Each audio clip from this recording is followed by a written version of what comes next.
Hi there, welcome back to TELW The English Workshop. In this video in the series of do and does, we're going to look at how to describe effect. See, it's quite interesting. And you say that something bad has happened, let's say. Okay, so you can say, let me put it in perspective. You introduced a new product line, and at the end of the year, you found that you incurred a loss of 10%. So you can say, this is what that product did. Or this is what introducing a new product without consultation does. Or you can blame somebody and say, this is what he does.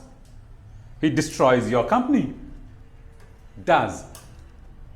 This is what he does. It's very, very informal way of saying, very casual way of saying it.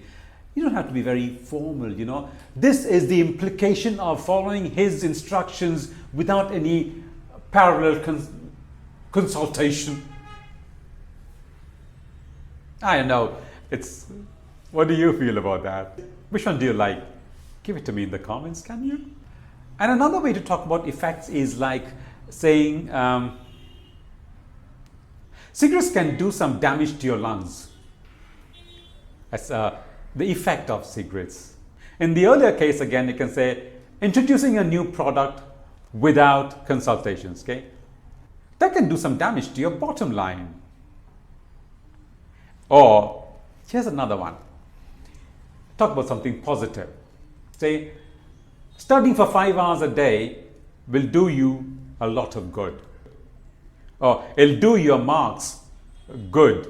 It'll do your grades good. Going to school will do your personality good. Not talking to that man will do your morals good.